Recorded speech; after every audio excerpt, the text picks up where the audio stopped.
Sejam todas bem-vindas, bem-vindos, com destaque para os alunos e alunas de graduação que estão aqui. Muito legal ter vocês aqui. Essa é uma aula aberta do programa de pós-graduação em Psicologia.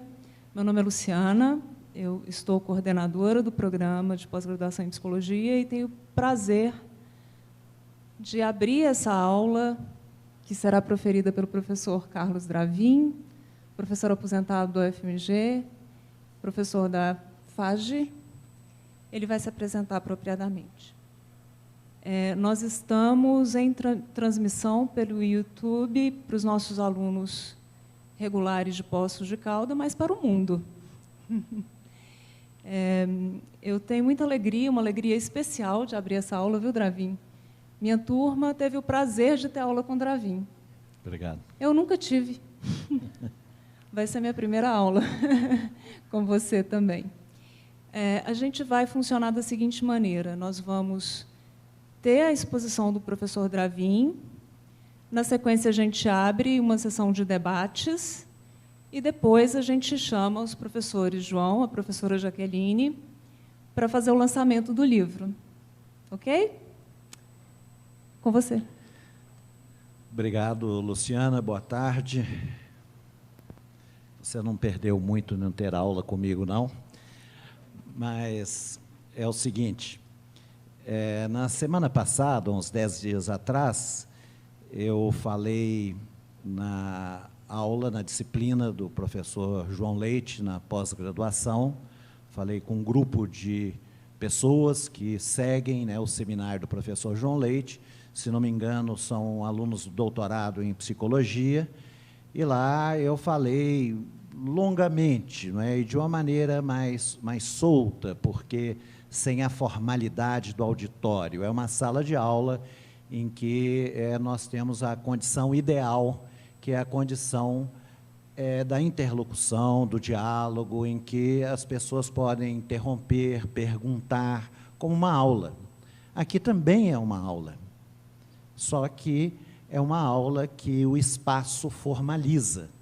E lá eu falei quase 3 horas. Aqui não precisem preocupar, eu devo falar uns 50 minutos, né, Luciana?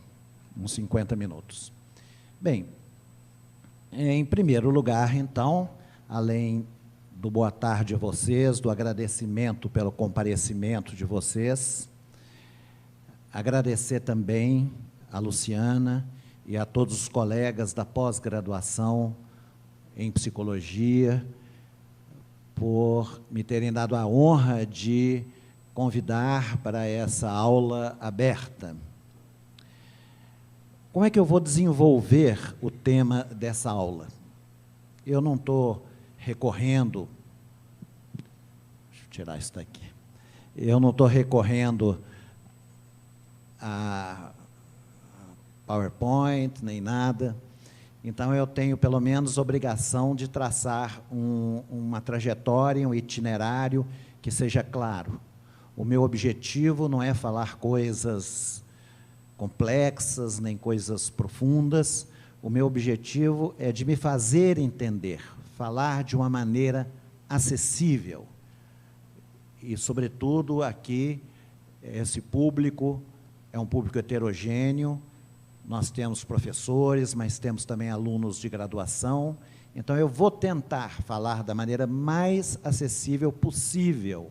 E o ideal seria ser interrompido com perguntas, ou de esclarecimento, ou de crítica. Seria o ideal, mas fica difícil. Então, a gente tem que deixar, por uma questão de organização, as perguntas para o final. Então, como é que vai ser minha trajetória? Eu vou fazer uma pequena consideração metodológica inicial. Depois dessa consideração metodológica, eu vou delinear um problema, que eu chamo de paradoxo, um problema. Depois, eu vou falar de uma tentativa de solução desse problema, que eu chamei de solução epistemológica.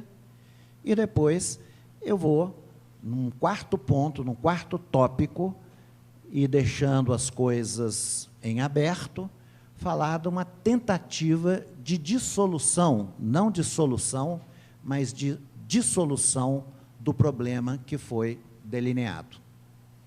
Então, repetindo, não é? Bem mesmo no estilo de uma aula e não de uma conferência, em que nós lemos um texto para preencher, não é? Esse requisito formal, que é um requisito acadêmico, mas não uma aula aberta, portanto, uma aula destinada a um público heterogêneo.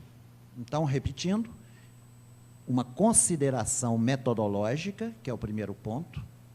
O segundo, a formulação ou o esboço de um problema.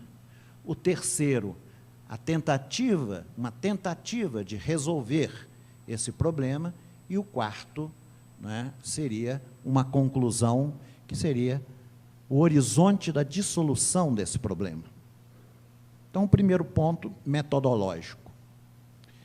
Ora, o tema que eu vou desenvolver e que está, de certa forma, indicado pelo título do livro, não é, que é a filosofia na psicologia, e pelo primeiro capítulo, que foi escrito juntamente com a professora Jaqueline, a vocação filosófica da psicologia.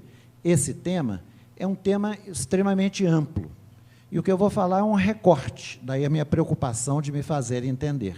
É um recorte de um trabalho que, na verdade, é um trabalho cheio de meandros, de mediações, de nexos argumentativos, e que eu vou fazer economia disso tudo. E, portanto, eu vou falar dogmaticamente. Mas falar dogmaticamente não significa se colocar numa espécie de posição que paira acima da vida, do mundo da vida, da turbulência das ideias. Não há ninguém que fale pairando nesse lugar que os antigos, né, que alguns chamavam, né, de subespécie eternitatis, do ponto de vista da eternidade. A eternidade é para os deuses. Nós falamos no meio das coisas. Nós falamos interesse, ou seja, interessadamente, entre os seres. Agora, como que então nós podemos falar misturado com as coisas, interessadamente, aclarando o lugar de onde nós falamos? Vamos chamar esse lugar de lugar hermenêutico. Vamos chamar esse lugar de lugar hermenêutico e entender o que nós estamos querendo dizer com hermenêutica. Não é? Hermenêutica é a arte da interpretação. Portanto, nós estamos sempre interpretando. Mas, quando nós interpretamos, vamos pegar um exemplo da psicologia, né? Ou da psicanálise. Quando nós interpretamos ou vamos ler um texto, nós chegamos nesse texto com um conjunto de questões, com um conjunto de perguntas, de problemas. Ninguém chega ingenuamente junto a um texto. Esse conjunto de problemas, de questões, de preocupações, de experiências, isso nós chamamos de pré-compreensão. E aí, pegamos, digamos, um texto de Freud e vamos lê-lo a partir desse lugar pré-compreensivo. Muitas vezes, essa pré-compreensão é tão carregada que nós não conseguimos ler o texto, não entendemos e o descartamos com uma certa facilidade, porque, na verdade, nós estamos colocando ao texto questões que o texto não aborda. Então, nós o descartamos e, às vezes, até falamos que texto ruim, porque ele não responde à pré-compreensão com a qual nós chegamos até ele. Por isso, é preciso ter uma certa simpatia metodológica quando nós pegamos o texto. O que é simpatia metodológica? É ter essa atitude de um certo desarme não de pairar acima das coisas sem pré-compreensão, mas de um certo desarme de nossas defesas, de maneira que a gente muito simplesmente pode dizer, o texto deve ser muito bom, e certamente ele fala coisas que eu não sei. Então, com isso, você pelo menos começa a fazer o esforço, a partir da simpatia metodológica, de ler o texto. Quando você lê o texto, e você, sobretudo, contrapõe este texto a outros textos, e o situa num contexto, retornando o exemplo freudiano. Quando, então, você está lendo, digamos, para a introdução do narcisismo, e começa a situar esse texto na trajetória freudiana, então você compreende que aquele texto foi escrito numa época, digamos, de transição, né, logo depois da ruptura com Jung, etc. Então tem toda uma transição ali no pensamento freudiano, e que a gente reconstrói o contexto. Então é esse enriquecimento da leitura conjunta de texto e contexto retorna sobre a pré-compreensão. Não significa que nós, então, numa espécie de conversão religiosa, falemos, olha, esse texto é maravilhoso, a partir de agora eu vou ser psicanalista. Não, eu posso até aprofundar a minha pré-compreensão negativa, hostil a Freud. Mas essa circularidade, esse retorno daquilo que você compreendeu do texto e do contexto sobre, não é, a sua pré-compreensão, essa circularidade, e é isso que é uma das acepções da expressão círculo hermenêutico, ela faz com que a sua pré-compreensão passe para um outro nível de reflexividade. Mesmo quando a compreensão daquele texto é uma compreensão, às vezes, deficiente. Então, esse círculo hermenêutico tem que ser refeito, e é preciso que eu retorne à leitura, e assim sucessivamente, sem jamais chegar naquele ponto, sub specie eternitatis, naquele ponto que paira acima das coisas. Essa história de circularidade compreensiva é isso que os estudiosos de hermenêutica chamaram de história efetual, ou de história dos efeitos. Ou seja, esta leitura vai fazer um efeito na minha compreensão. E suponhamos que na minha leitura eu não resolva voltar mais, porque eu tenho outros interesses, mas isso vai fazer um efeito. Eu vou dizer, nos meus trabalhos, na minha pesquisa, Freud diz tal coisa. Um psicanalista que talvez tenha lido mais, fala, mas você não está aprendendo bem o texto freudiano. Mas pode ser que este efeito, ele seja produtivo. Então, vou pegar na história da filosofia um outro exemplo. Sartre. Sartre, ele quando leu Husserl, ele ficou, não é? Todo mundo sabe, né, como é que foi a história, né? Ele era um jovem intelectual muito ambicioso, né, com muito desejo de aparecer e de ganhar celebridade literária. Ele um dia estava num bar, encontrou Raymond Aron, há diversas versões para a história, mas numa delas, Raymond Aron, que tinha voltado da Alemanha, isso por volta de 1933, por aí, virou para Sartre e falou, na Alemanha está aparecendo um método através do qual nós podemos falar filosoficamente sobre esse drink, esse licor de pêssego. Alguns dizem que era licor de pêssego, não acho um bom gosto não, mas esse licor de pêssego que está aí em cima da mesa. E segundo o relato de Simone de Beauvoir, Sartre empalideceu quando ouviu aquilo. É isso que eu estou buscando, falar filosoficamente sobre as coisas, sobre os fenômenos, e não ficar em abstrações. E aí Raymond Aron falou, esse método é um método fenomenológico. quer falar sobre os fenômenos. E aí Sartre, assim que ele pôde, ele conseguiu ir para a Alemanha, conseguiu uma bolsa e estudou fenomenologia na Alemanha. Só que na época que ele estudou isso, uma grande parte da obra fenomenológica de Husserl não tinha sido publicada. Ele então volta, e ele era genial, ele escreve várias coisas, né, ensaios, e finalmente escreve O Ser e o Nada. Errou. Ele não entendeu Husserl. Ele não entendeu. Mas a leitura dele, dos textos husserlianos a que ele tinha acesso, fizeram um efeito. E hoje Husserl é célebre, não só por causa da sua obra, mas por causa do efeito em outros autores, como Sartre, Heidegger e Merleau-Ponty. Essa que é a história efetual, a história dos efeitos. E o que tem a ver isso conosco aqui?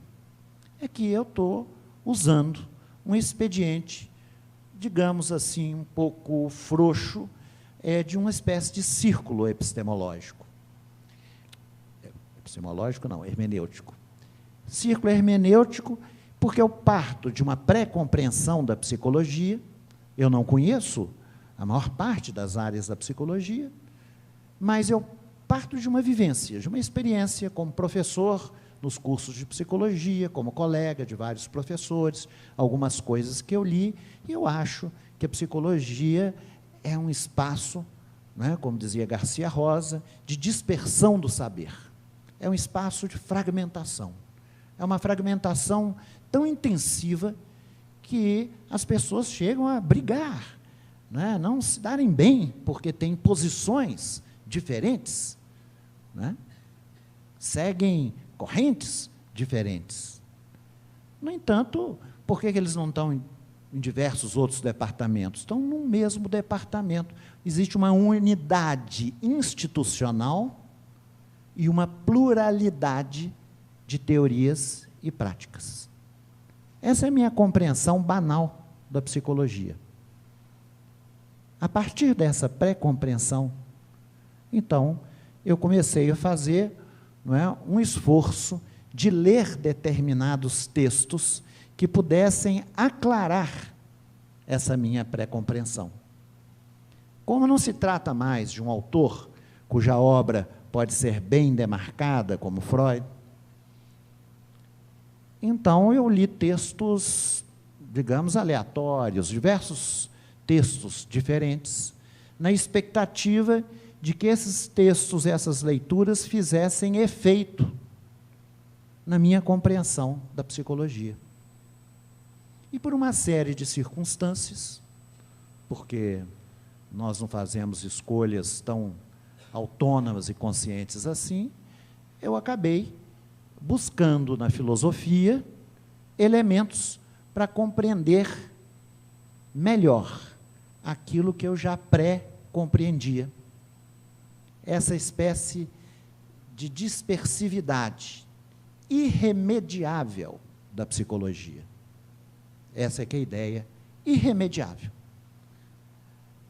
É uma dispersão que não será curada, essa é a minha convicção, não será curada com mais algum tempo, mais algumas décadas. Nem será curada metodologicamente, nem será curada por alguma posição política, de modo que, se eu for behaviorista ou lacaniano, então eu dou um jeito de trazer behavioristas ou lacanianos para o meu lugar, de maneira a reforçá-lo politicamente. Essa vitória institucional é uma vitória de pirro, é uma vitória que dá um efeito, num determinado momento, de homogeneidade, em que as pessoas estão falando a mesma linguagem, mas, na verdade, isso se esvai com o tempo. Portanto, A psicologia é um campo irremediavelmente fragmentado. Então, eu procurei ler algumas coisas na filosofia, porque a filosofia não resolve nada, mas a filosofia tem, digamos assim, uma certa radicalidade interrogativa. E, a partir daí, né, ver se eu conseguia me situar melhor, e estou trazendo para vocês um recorte desse círculo hermenêutico. Um recorte. É um trabalho muito maior, mas aqui eu estou trazendo alguns elementos. E qual que é a finalidade? É trazer este relato para vocês, que é apresentado dogmaticamente. Por quê? Porque os nexos argumentativos, os textos não podem ser trazidos, então é trazido dogmaticamente, e que suscita uma certa ilusão, que é a ilusão da linearidade, porque é um relato, é uma narração, então tem um fio condutor. Por isso que eu falo formulação de um problema, solução do problema, dissolução do problema. Então, as coisas parecem mais organizadas, mas essa organização, na verdade, é uma estratégia retórica de um discurso que, na verdade, tem um fundo dogmático, porque não pode ser de outra maneira. Então, essa aqui é a consideração metodológica que eu queria fazer. A gente costuma falar work in progress, né, para dizer, é uma obra em andamento, é uma reflexão em andamento. Bom, não sei se vai andar muito bem, mas, pelo menos, ela tem uma série de ramificações que não aparecem, ficam, digamos, subjacentes. Tá? Então, esse aqui é a minha pré-compreensão, que poderia, né, servir para outras coisas, aqui está servindo para tentar fazer esse círculo e produzir algum efeito, nem que seja o efeito de alguém que diga, não, isso está totalmente errado. Ótimo. Né? Porque o conhecimento é errar, é errância, faz parte da história dos efeitos. Tá? Bem, então esse é o objetivo. Então, agora eu vou começar os 3 passos. São 3 passos. Esses passos são filosóficos, eles estão baseados na história da filosofia, e é aí que eu tenho medo de falar coisas que, afinal de contas, são distantes, pelo menos de algumas pessoas, e não suscitar outro efeito, senão o sono, e não o efeito da errância, da busca, da inquietação, da rejeição. Aí todo mundo dorme, e o efeito que eu obtive foi aquilo que alguns chamavam, né, da virtude dormitiva, da força dormitiva. Né? Bem, eu espero que não. Seria muito bom se fosse uma sala de aula em que a gente tem mais recursos para evitar, né, a sedução do sono. Então, os 3 passos. Primeiro passo, eu vou chamar o primeiro passo da formulação do problema. Mas, como nós estamos num ambiente acadêmico, é bom que a gente coloque as coisas de uma maneira mais bonita. Então, eu vou falar, né, de um paradoxo antropológico da subjetividade. Fica muito mais bonito, muito mais chique. Então, esse é o problema, o paradoxo antropológico da subjetividade. Então, o que seria o paradoxo antropológico da subjetividade? A partir de uma experiência que, do ponto de vista da vivência psicológica, é muito simples, que é a experiência da nossa separação em relação a todas as outras coisas. Não é? Essa experiência, no entanto, não é apenas uma vivência psicológica. Ela é uma vivência psicológica simples. Quando eu vejo um bicho, eu vejo uma árvore, eu vejo um copo, não é? Eu percebo, digamos, o meu isolamento. Vamos dizer assim, para falar de uma maneira mais poética, a minha solidão cósmica, a minha solidão em relação ao restante das coisas. Mas isso que eu estou expressando através de uma vivência psicológica é, na verdade, também uma experiência antropológica. E é uma experiência que está inscrita nas mais diversas manifestações culturais. Essa separação, essa estranheza do humano. Vamos chamar, então, isso de diferença antropológica. Eu estou me inspirando aqui numa expressão de Heidegger. Né? Heidegger, ele fala que todo o trabalho dele, todo o trabalho de pensamento dele, ele está tentando elucidar o que seria a diferença ontológica. Aqui, me inspirando aqui em Heidegger, estou falando, há uma diferença antropológica que é essa experiência. Ela é uma experiência. Eu insisto muito. É uma experiência. Agora, essa experiência, ela vai se expressar de maneiras diferentes. Ora, como que ela vai se expressar? Através, né, da tessitura de uma rede simbólica em que essa experiência vai sendo ou minimizada, ou radicalizada, ou de alguma forma remediada. Essa experiência dessa solidão que eu estou chamando de solidão cósmica. Essa experiência da separação dos homens em relação às outras coisas. Bem, quando essa tessitura simbólica, quando essa rede,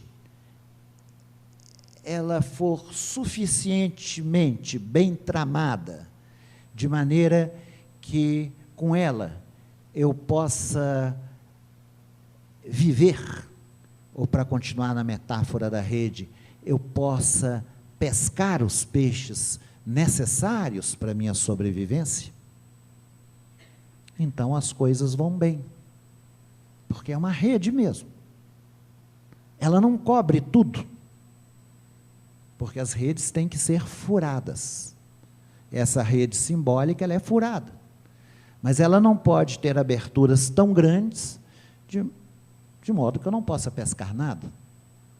Mas, de vez em quando, um ou alguns nós da rede se desfazem. E eu pesco, e os peixes que eu preciso, eles escapam da rede.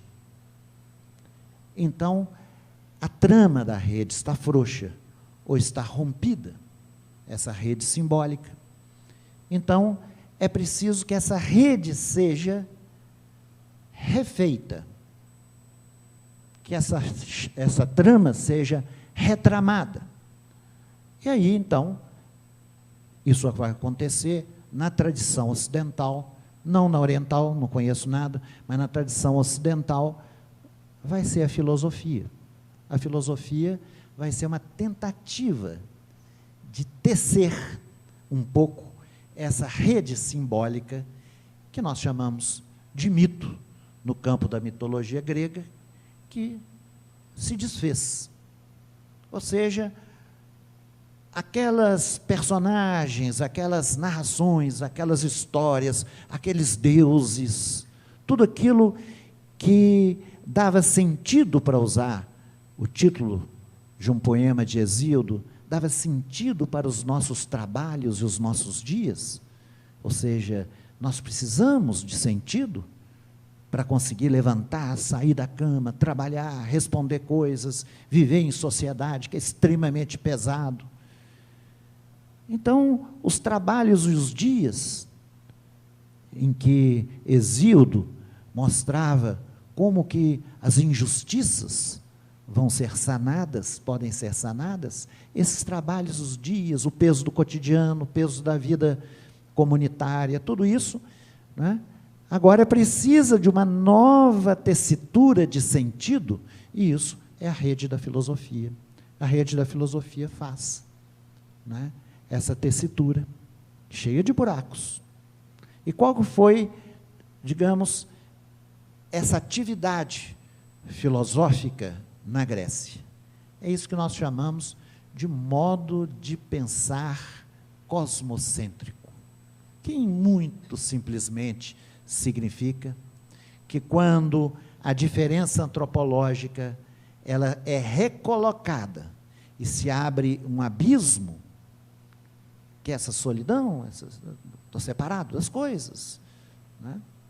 Então, quando isso ocorre, esse efeito traumático, ele vai ser neutralizado por um tipo de discurso, às vezes altamente sofisticado, que é um discurso que diz, não, nós vivemos num mundo dotado de sentido, nós vivemos numa grande ordem, e nós não somos solitários, porque nós temos em nós uma instância capaz de aprender essa ordem.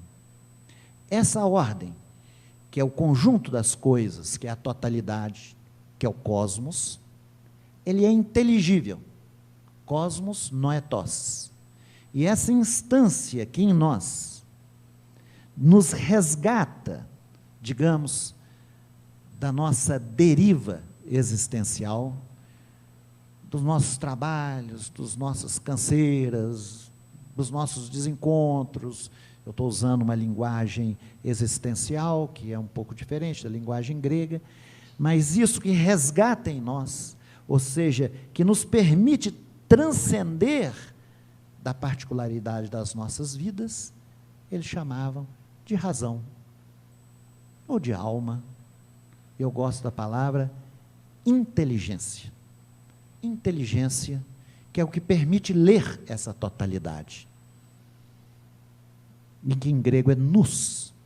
Então, o nous, que é a palavra grega, podemos traduzir como espírito ou como razão, é capaz de saltar acima dos nossos interesses para aprender a totalidade e assim, digamos, remediar a nossa solidão cósmica.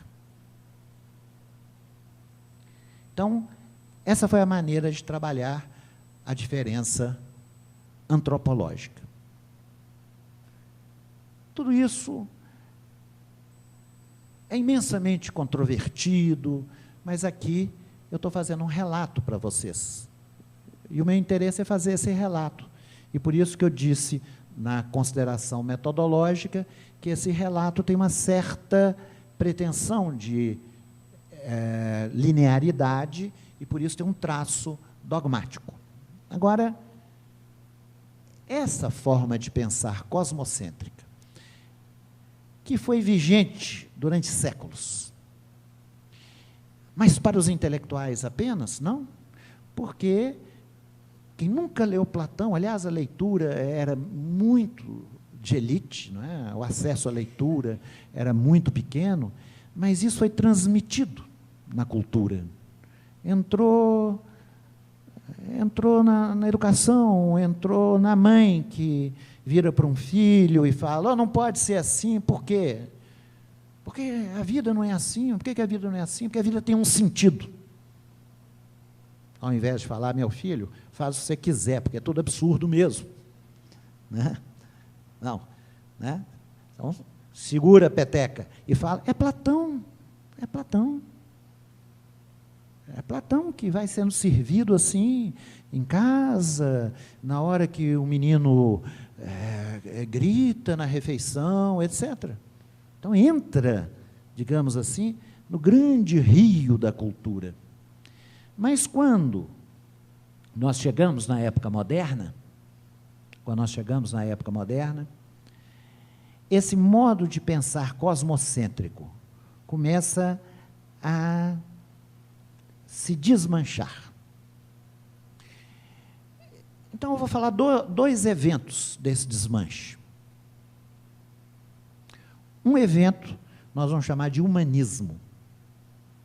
Mas não tinha humanismo antigo? Tinha, claro. O humanismo antigo, não é? Era aquilo que se chamava de educação, paideia, né? Paideia, educação.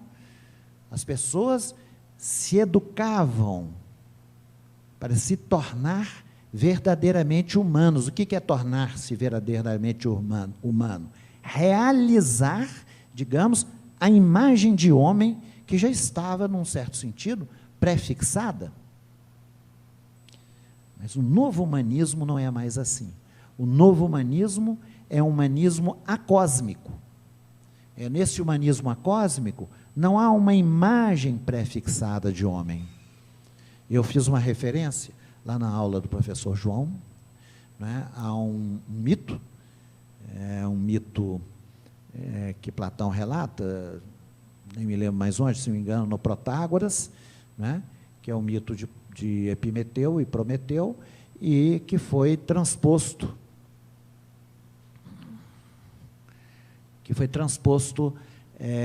como uma espécie de parábola no limiar da modernidade, pelo humanista italiano Pico della Mirandola, em que ele dizia, eu repito porque acho interessante, ele dizia, não é, Deus foi criando as coisas, tudo com moldes, portanto, pré-fixados, e foi, portanto, criando, né, uma espécie de escala, de hierarquia dos entes, desde da pedrinha, né, até os entes mais espirituais, os anjos, foi fazendo uma escala creaturorum, né, uma espécie de grande escala hierárquica, mas ele não tinha mais moldes quando resolveu fazer o homem.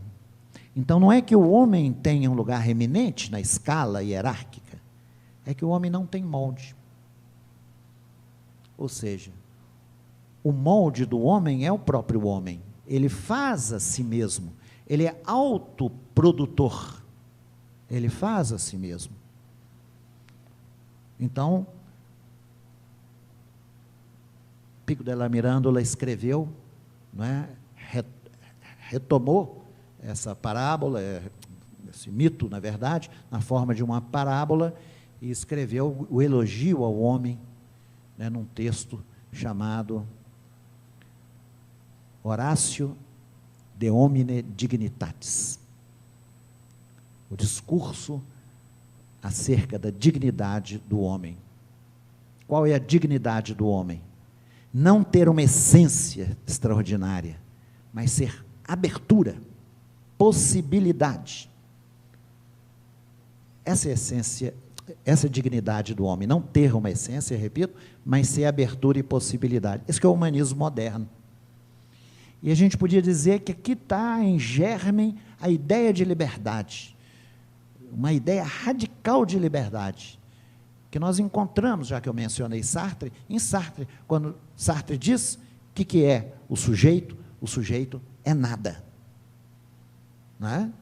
O sujeito é nada. Por isso que ele escreve um livro dizendo esse sujeito que se encontra com a opacidade dos entes, porque o homem nada, o homem é puro projeto, é pura liberdade. Por isso ele escreve ser e nada. Né?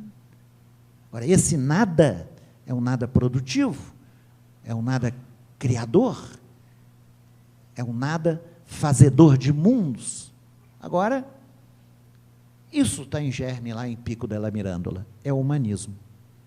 Mas há um outro evento, e esse outro evento é a ciência moderna. A ciência moderna vai dizer que toda a natureza, ela está escrita, como diz Galileu no livro O Experimentador, Il Saggiatore, toda a natureza está escrita em caracteres matemáticos. Portanto, a natureza, ela é estritamente racional.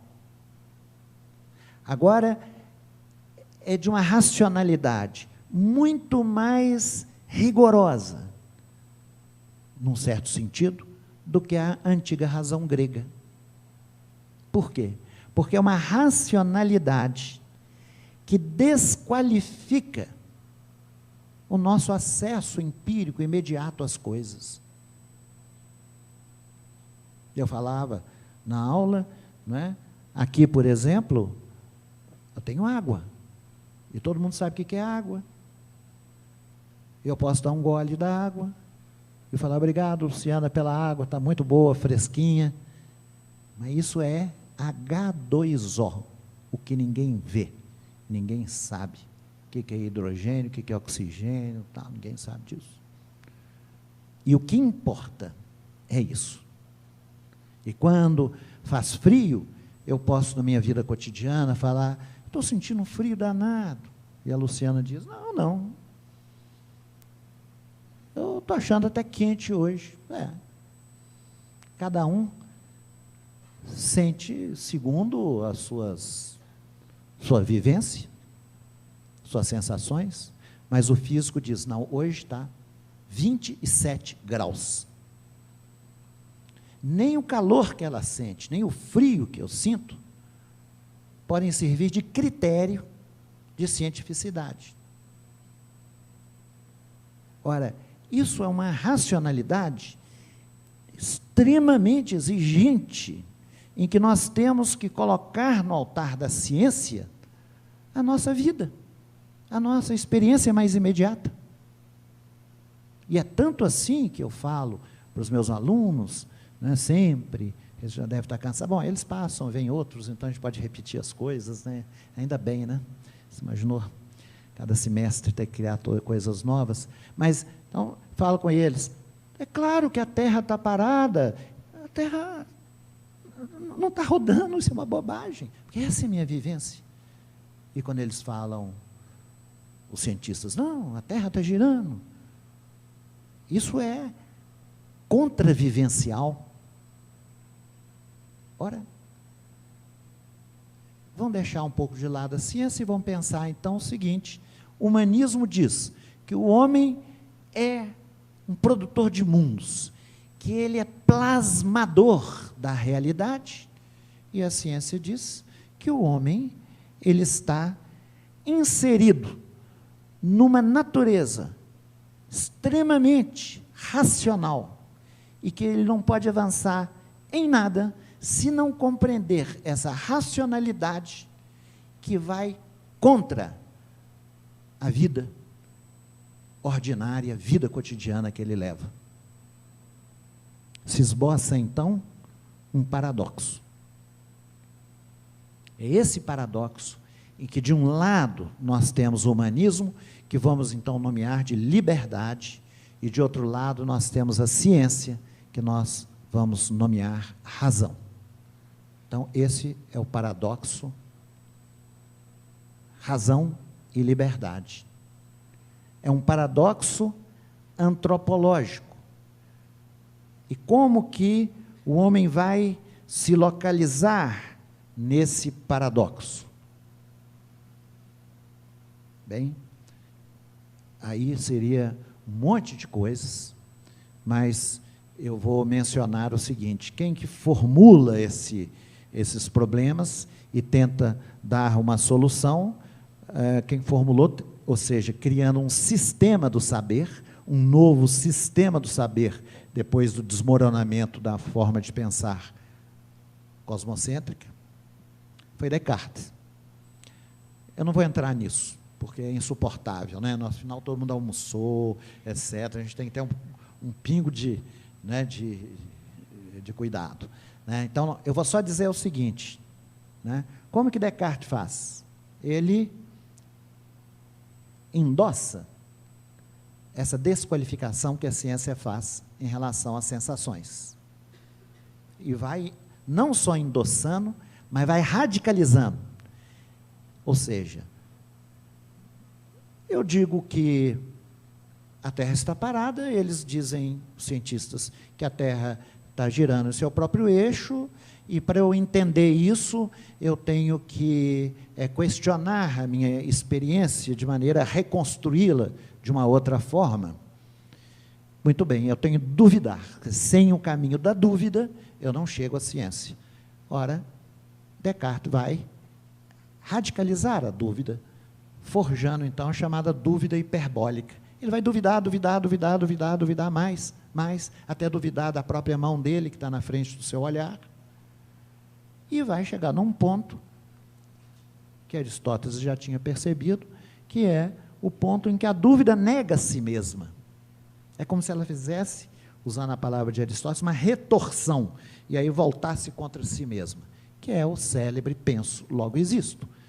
Se a dúvida é uma maneira de pensar, e eu não posso duvidar do meu pensamento. Ora, mas esse movimento é um movimento de autorreflexão, um movimento em que o homem volta sobre si mesmo, para se encontrar, não como Carlos, como Luciana, como João, como Jaqueline, como Mateus, como as pessoas, com suas vivências, com suas, né, tristezas, alegrias, emoções, mas para se reencontrar como pensamento. Esse é o sujeito. Ou seja, o sujeito não é o homem concreto, mas o sujeito é o sujeito da ciência, ou o sujeito epistêmico. Esse que é o sujeito. E agora, então, esse sujeito, ele é um sujeito universal, porque quando ele encontra o pensamento, e aí não interessa todos os desdobramentos, ele encontra, digamos, elementos para reconstruir todo o sistema do saber. Muito bem. Essa conceptualização do homem como sujeito na modernidade, é isso que depois Kant vai chamar de sujeito transcendental. Porque qual é a característica desse sujeito? Qual é a característica desse sujeito? Estar fora do mundo, ou estar fora da natureza. Veja bem, não é?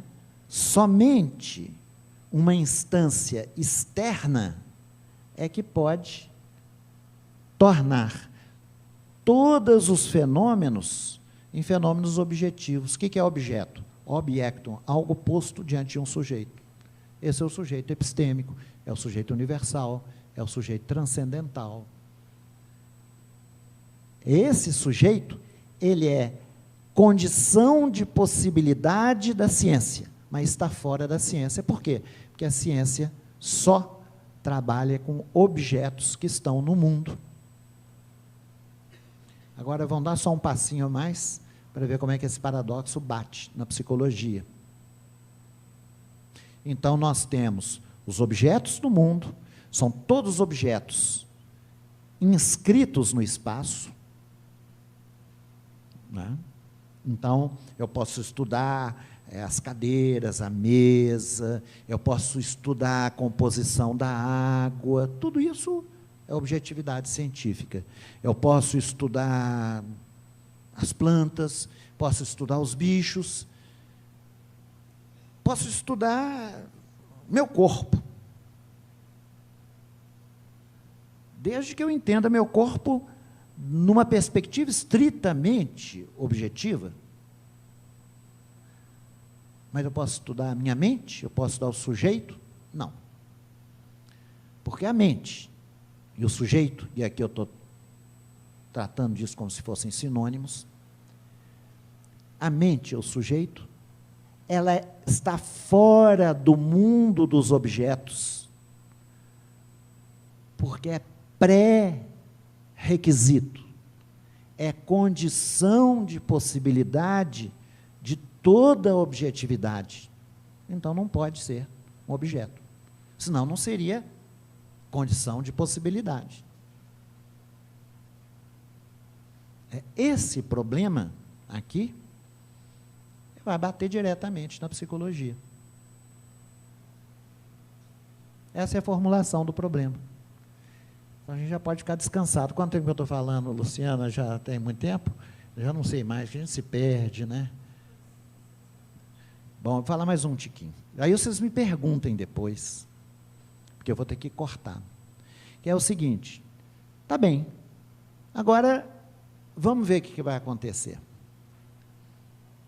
Kant, os problemas que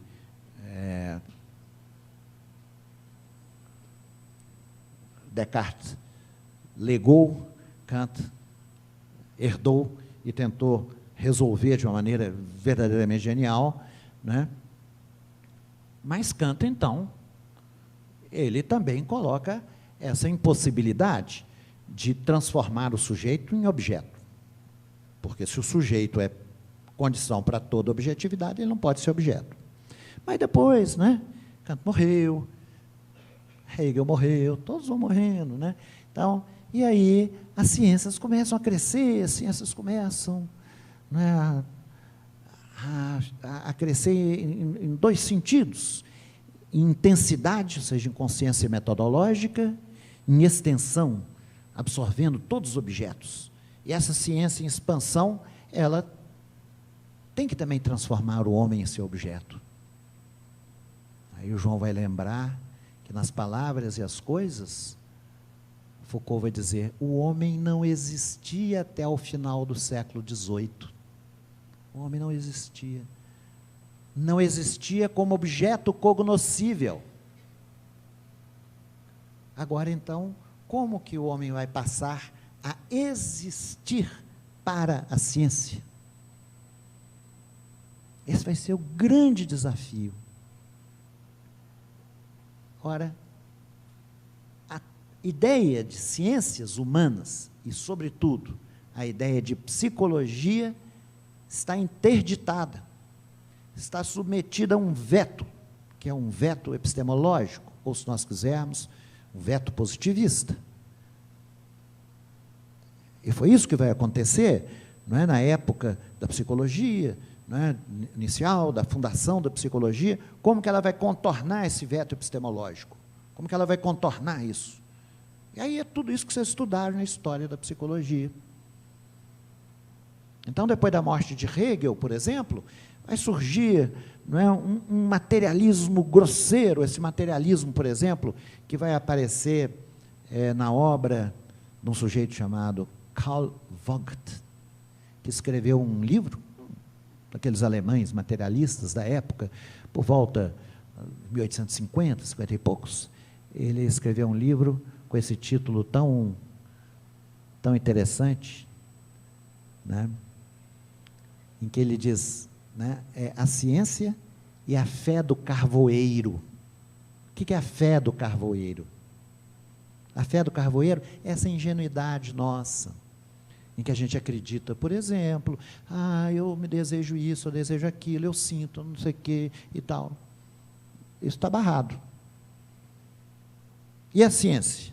A Wissenschaft, ela é rigorosamente materialista. Então, Carl Vogt vai dizer, né, que o cérebro segrega pensamentos como os rins a urina.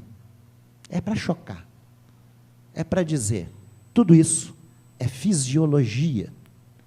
E, portanto, o estudo do homem é um estudo eminentemente fisiológico.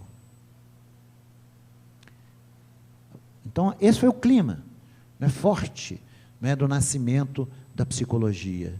E aí, essa discussão vai se desdobrando até nós encontrarmos uma saída bastante interessante, que é do behaviorismo, que vai dizer, não, nós não precisamos fazer essa redução materialista, de modo que o único jeito de termos uma psicologia, entre aspas, é que ela se dissolva na fisiologia.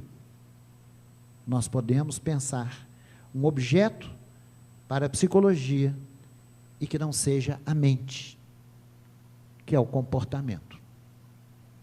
Bem, eu não quero entrar nisso. Será essa a solução epistemológica do problema? Mas essa solução, ela mais recentemente, ela aparece em duas vertentes. Uma vertente eu não vou falar.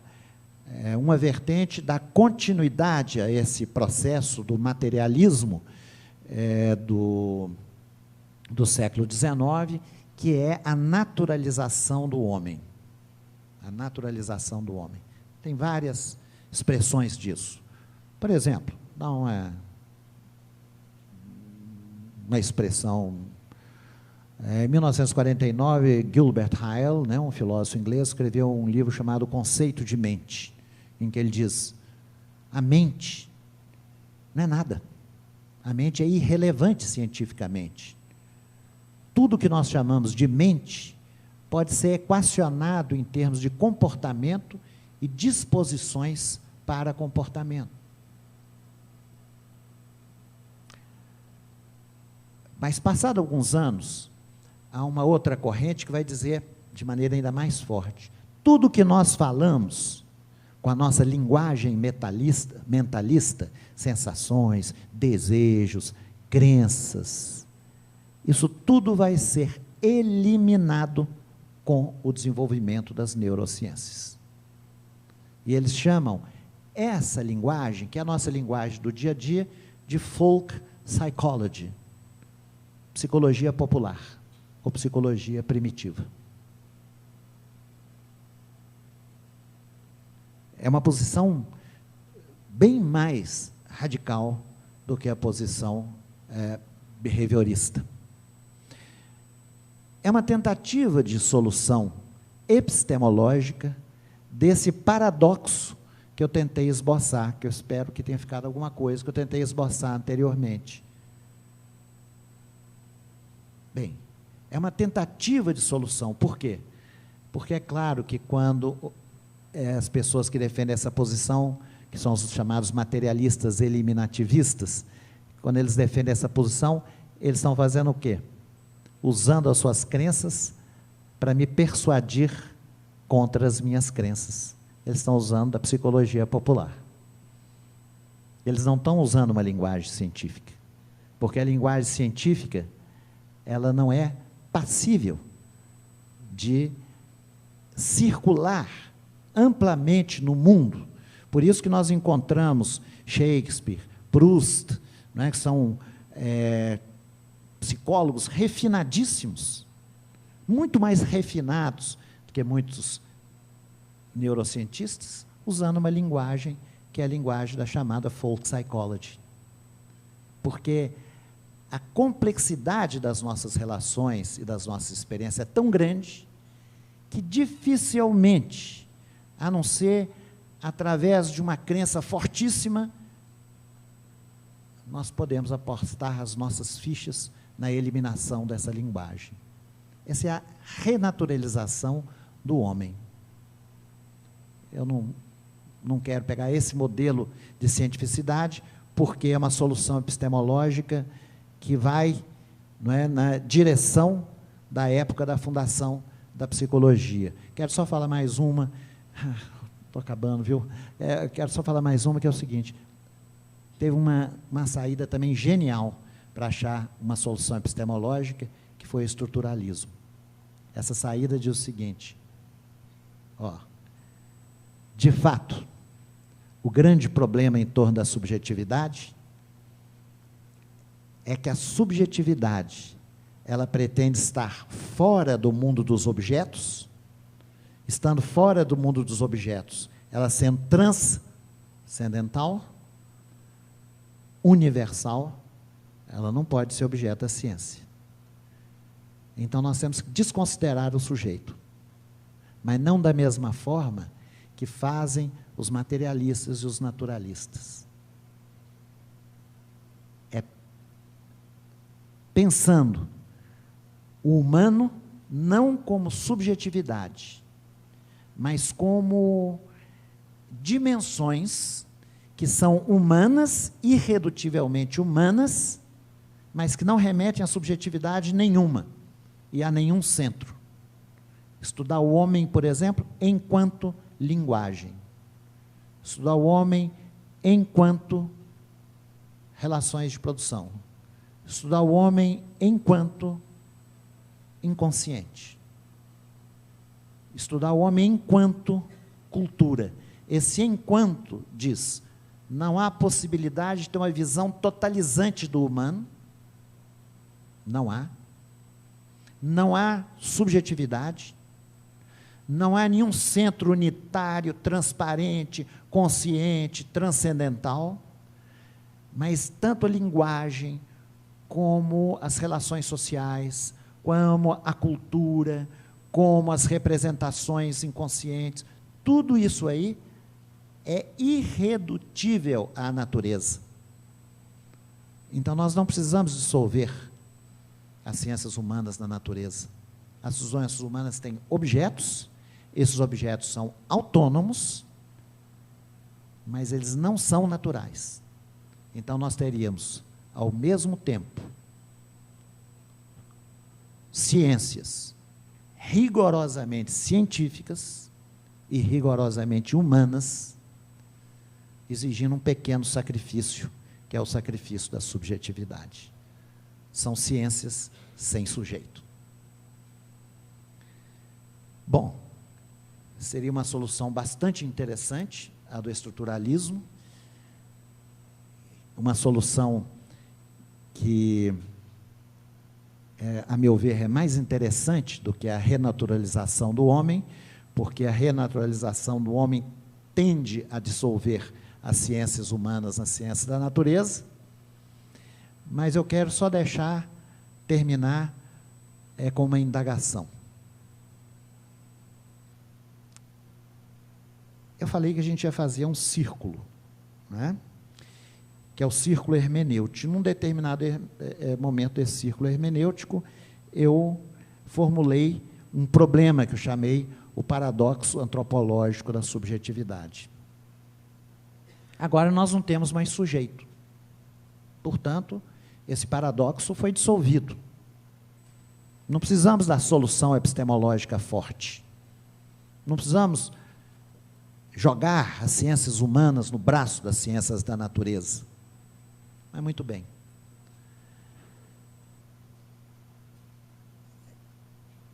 E a questão do humanismo? E aquela velha questão da liberdade?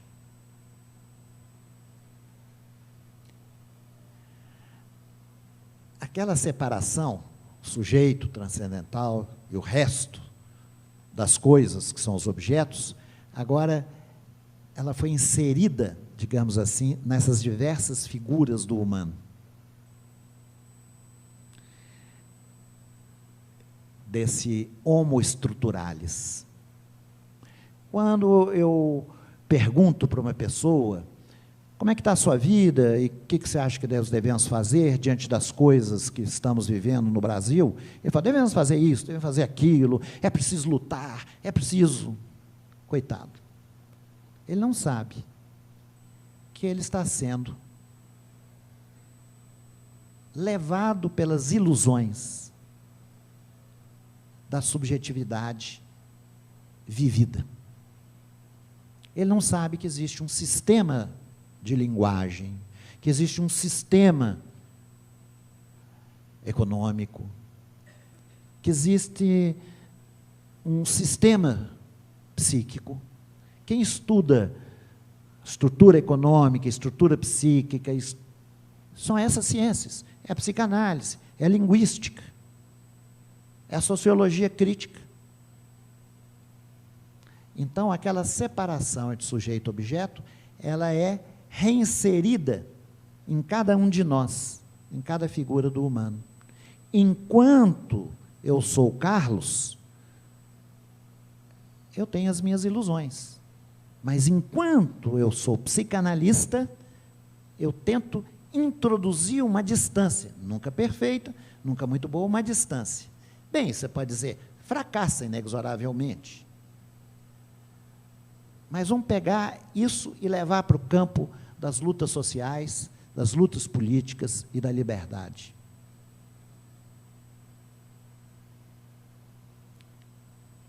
Essas pessoas, elas deveriam ser guiadas, orientadas, ilustradas, esclarecidas por essas ciências?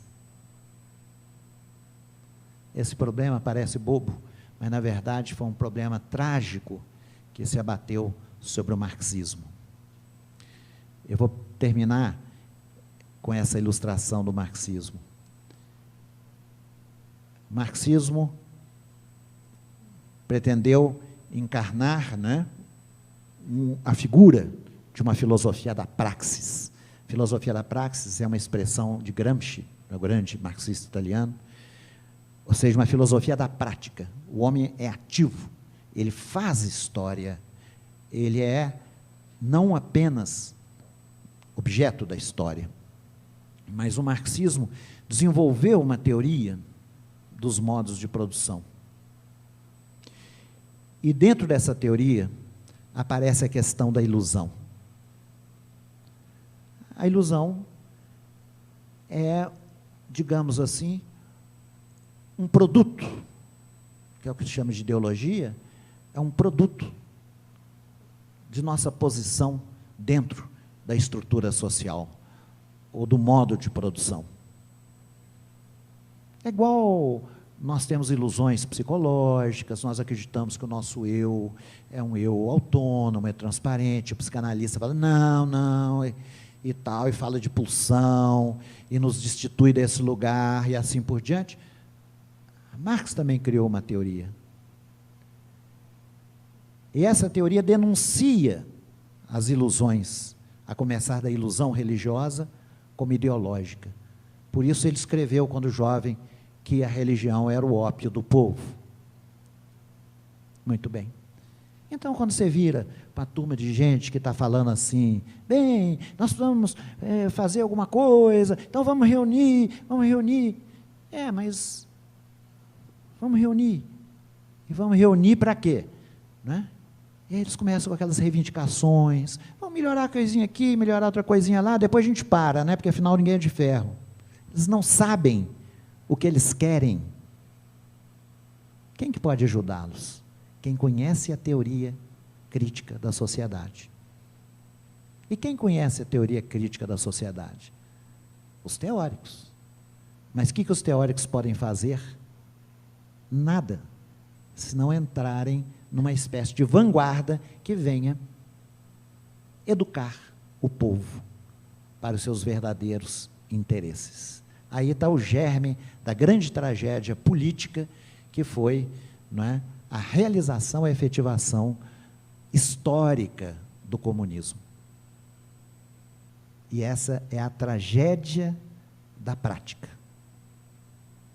E que faz com que o nosso discurso, nosso, das ciências humanas, fique um pouco esquizofrenizado.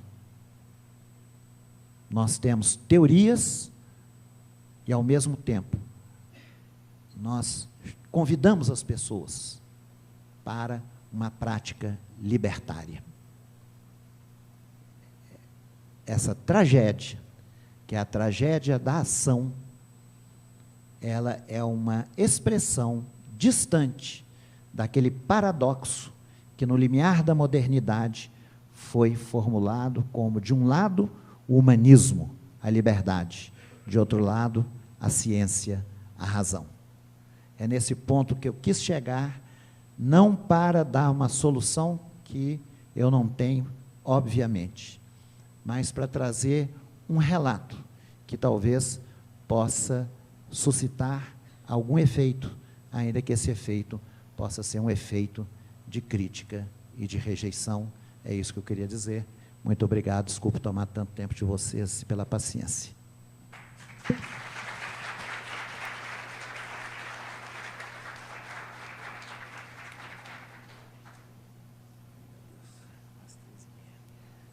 Obrigada, Dravin. Eu vou precisar de ajuda para circular os microfones. Alguém pode? Alguém? Marina, pode? Mas...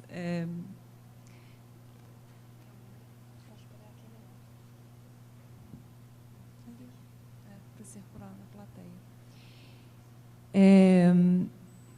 Eu estou em estado de choque ainda. Eu tenho que processar algumas coisas. Né? Acho que talvez as minhas questões, aproveitando das suas precauções metodológicas, elas tenham a ver com as minhas pré-compreensões de tudo que você trouxe para a gente. Eu gostaria de endereçar algumas questões, mas eu vou preferir rodar primeiro e deixar minhas questões para fechar um pouco a nossa conversa. Vamos estabelecer como um teto uns 20 minutos de conversa para a gente passar para a segunda sessão do trabalho hoje, que é o lançamento do livro. Tá bom? Marina está rodando com o microfone. Não?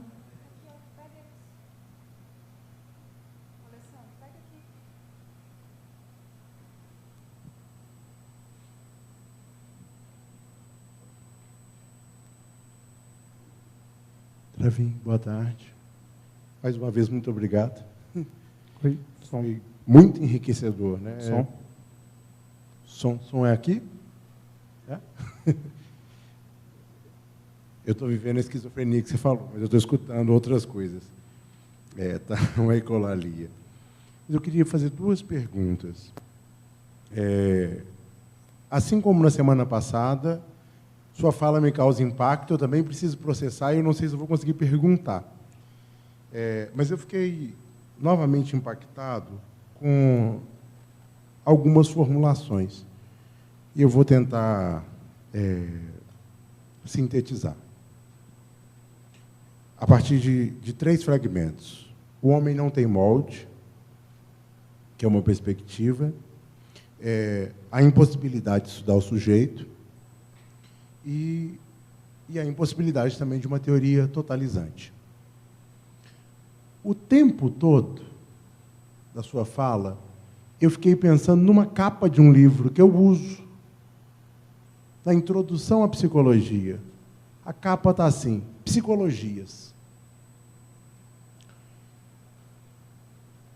E, tentando não ser radical, eu fiquei me perguntando sobre a falácia da capa. E eu queria te escutar um pouco, porque a psicologia versa exatamente por uma diversidade. Mas, na sua fala, há um problema central na origem da psicologia. Queria te perguntar como pensar psicologias, né?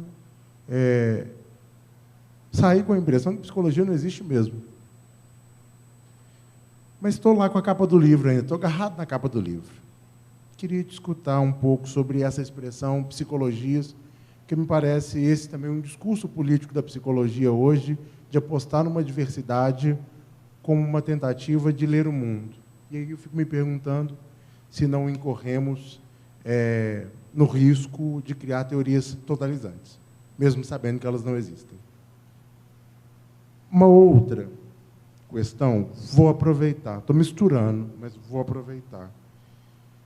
Está na cabeceira da minha cama o livro do Gessé de Souza sobre a tolice do pensamento brasileiro. E eu fiquei muito interessado no final da sua fala. Você diz do pensador como esse que faz um movimento de uma certa vanguarda. E o Gessé de Souza, ele critica o pensamento brasileiro por dizer que o pensamento brasileiro mantém uma lógica de uma elite e uma lógica de dominação. Eu estou forçando a barra, mas eu queria te escutar se, de alguma forma, também o pensamento psicológico não cristaliza uma certa visão elitista, inclusive sobre o sujeito. Mas é uma provocação. Não sei se eu me fiz claro, mas eu também estou impactado, estou como a Luciana. A cabeça é grande, mas não processo tão rápido, não. Muito obrigado.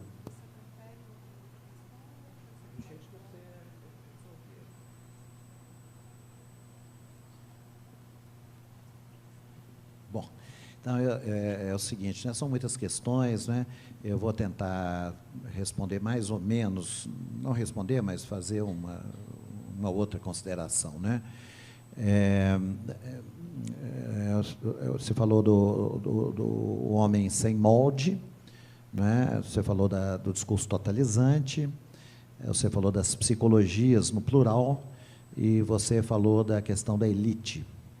A questão do sem molde porque é o seguinte, quando a gente fala, né, num ambiente feito esse, tal, você tem um tempo, tem um público, você tem que usar determinados recursos de retórica, né?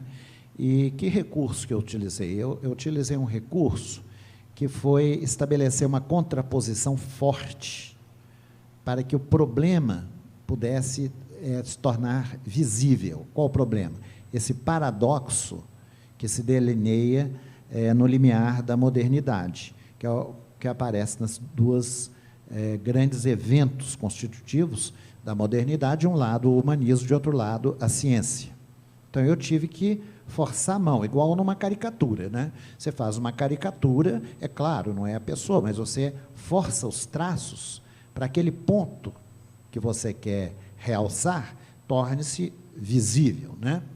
Bem, mas, por exemplo, há uma maneira, né, de pensar a questão da liberdade e da razão, que foi a maneira proposta por Kant, né? Kant vai dizer: a liberdade não é o fazer o que se quer, mas é fazer o que se deve. E o que se deve? Aquilo que o Papa mandar, o bispo, ou o pastor, ou o governo, ou o juiz? Não. Aquilo que a nossa razão ética estabelecer. Portanto, a razão prática é uma forma de razão diferente da razão científica. A razão científica, achava Kant, na época em que ele tomava a ciência baseado na física de Newton, é uma razão determinística, é a razão teórica. A razão prática não é. A razão prática é a razão da liberdade. Mas a liberdade é a autonomia, ou seja, é a norma, o nomos, que eu me imponho a mim mesmo, né? Agora, por que eu não explorei isso? Primeiro, que ficava difícil, né? Demandava muito tempo. Segundo, porque quando nós entramos no século XIX, na época da fundação da psicologia, né, é um momento que há uma espécie de retrocesso dessa maneira de pensar kantiana. E esse retrocesso vai ser reiterado, né, depois nas tentativas de naturalização do ser humano. Por isso que a gente vê que, mesmo em teorias que são teorias recentes, né, eu citei o livro do Gilbert Ryle, que é de 1949, mas que é behaviorista, vai na linha do behaviorista. Mas, por exemplo, o materialismo eliminativista, essa que fala, é preciso abandonar a psicologia popular, que é uma psicologia primitiva, etc., etc., isso é do final da década de 60 e da década de 70 do século passado. Portanto, são teorias relativamente recentes, mas que abandonam a perspectiva kantiana. Então, nós temos que matizar essa oposição, né, e para matizar, a gente teria que usar outros recursos conceituais. Essa é a primeira coisa. Quanto à psicologia no plural, eu acho que é mesmo, são psicologias. Agora, quando a gente faz, né, uma espécie de rememoração desses fundos filosóficos, não é para... bom, então vou dar um fundamento, esse sim é um fundamento sólido para a psicologia, mas para suscitar uma certa tolerância epistemológica entre as diversas correntes. Não é para fazer algum tipo de ecletismo, mesmo porque uma das características dos objetos das ciências humanas é exatamente porque pensar o homem enquanto X, enquanto Y, enquanto Z, esse enquanto introduz um corte, por um lado. E esse corte é que dá inteligibilidade ao campo. E por isso que satura esse campo, satura conceitualmente esse campo. Por isso que os psicanalistas falam só de psicanálise, os outros falam de outras coisas, porque há uma saturação desse campo, né, com o corte. Mas não há como juntar todo mundo para cada um pegar o seu tijolinho e construir um homem total. Não há.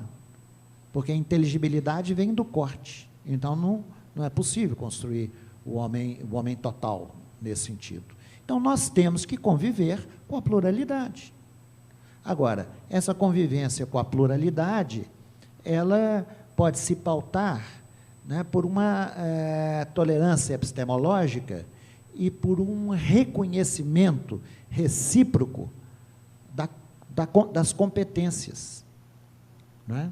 Nós podemos não juntar tudo e fazer um homem total, mas podemos conversar.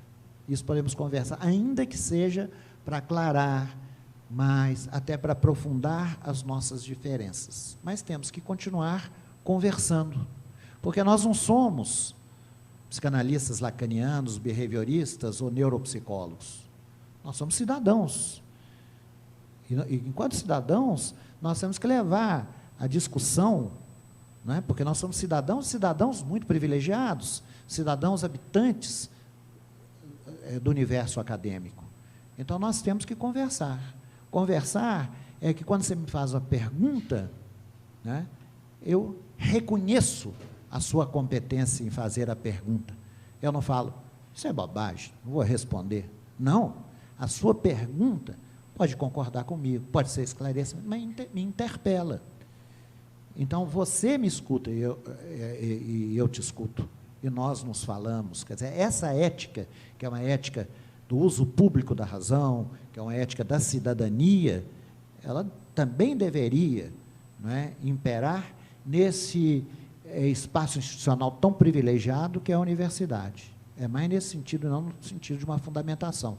Nós temos que conviver com o pluralismo. E só para terminar, o livro do Gessé de Souza é um livro muito interessante, é um livro que é um livro forte, né, é um livro impactante.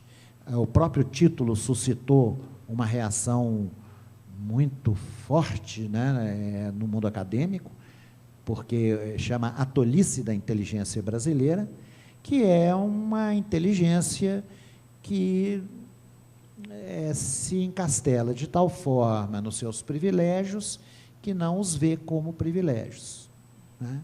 Então, aparece de maneira muito clara, por exemplo, no acesso à informação, né?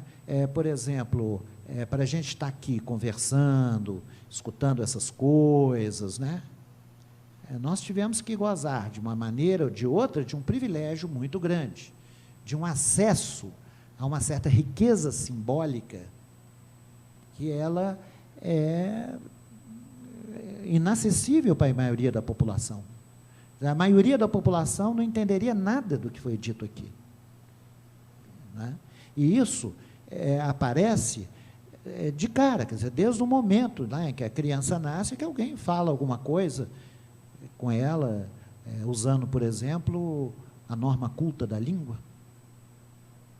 Quando a gente fala num bom e límpido português, nós já estamos usufruindo um imenso privilégio. E essa denúncia feita pelo Gessé de Souza no livro dele, né, é uma denúncia muito pertinente, mas foi feita de maneira muito contundente, com ataques a intelectuais assim, quase que icônicos na história intelectual brasileira, como o ataque que ele faz, por exemplo, ao Sérgio Buarque de Holanda, pai do nosso querido Chico Buarque. Portanto, suscitou uma reação assim, muito, muito, muito forte. Então, boa tarde. Queria agradecer ao professor Dravin pela aula. Você sabe que eu sou uma psicanalista humanista, atípica, não é? E o paradoxo é exatamente a afirmação de duas verdades, portanto, ele não é solúvel, né? Essa que é a base do paradoxo. Então, o paradoxo está no campo da tragédia, ele não tem saída, mas eu senti na sua colocação do paradoxo um pessimismo, isso que doeu meu coração, né?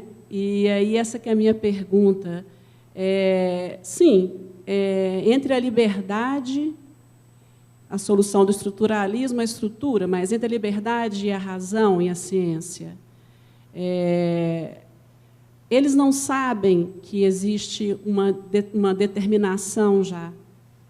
Como vamos à rua? Mas a humanidade não é feita de homens. Essa liberdade não pode fazer algum efeito num dado momento, ainda que esse paradoxo seja sempre uma oscilação entre uma dimensão humana de liberdade, uma dimensão determinada. Não é possível a gente pensar em algo que faça um pêndulo, que oscile um pouco? É otimismo demais da minha parte. Deixa eu emendar, aproveitar, assim, porque eu acho que parte do meu choque tem a ver com uma leitura parecida com o que a Jaque diz, e nas minhas pré-compreensões, minha formação em psicologia social exige que eu seja um pouco mais otimista com as pessoas que pensam que podem fazer alguma diferença, etc., etc. E Para provocar, e sabendo que é uma coisa externa ao que você trouxe, né, a ciência não é o único modo de saber, de compreender e de se movimentar. Será mesmo que essas pessoas precisam só da informação dos teóricos críticos? Bom, em primeiro lugar, Jaqueline, você sabe que eu tenho uma inclinação um pouco incontrolável para o pessimismo, né? Talvez seja fruto daquela velha formação luterana, né? Agora, não é um pessimismo total, nesse sentido que eu acho importante formular as contradições, os paradoxos, mas sempre pensando que a sua própria formulação já tem um efeito produtivo. O paradoxo, a contradição é produtiva. Ela não é só paralisante. Eu acho que o que é pior é a indiferença. É não se deixar tocar pelos problemas. É falar, não tem nada a ver com isso, né? Essas coisas esquisitas, uns trens. Eu quero viver minha vida. Essa é a pior coisa. É uma espécie de abdicação de pensar. Uma abdicação de, enquanto tiver vida, estar se informando, estar aprendendo, estar sendo instigado pela curiosidade, estar lendo, né? Isso que eu acho que é produtivo. E lembrando agora já, usando um recurso poético, que o Oduvaldo Viana Filho, né, o dramaturgo Vianinha, ele diz, é preciso olhar nos olhos da tragédia.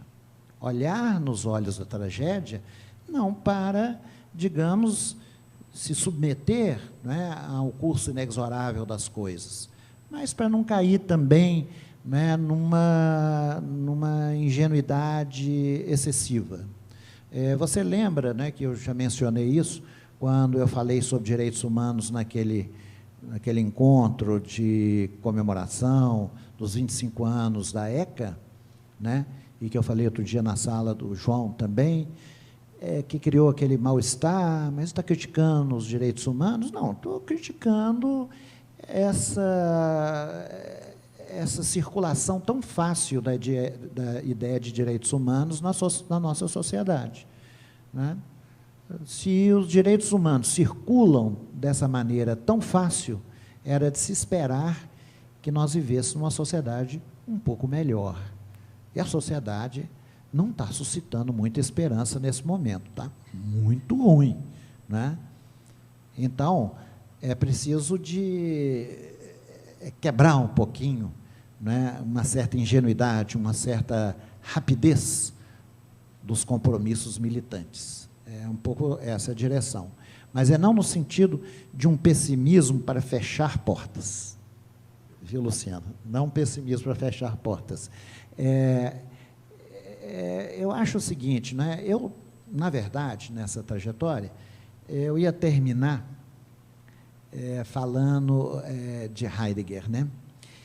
E Heidegger, ele dizia, né? Ele tinha uma visão muito dura, né? O segundo Heidegger, sobre a nossa civilização planetária, né? Não é só um pessimismo em relação, porque não é certo falar pessimismo de Heidegger, não, mas uma visão mais sombria em relação à nossa sociedade aqui no Brasil, coisa horrorosa, tal, corrupção. Não. É sobre o curso de toda a modernidade ocidental.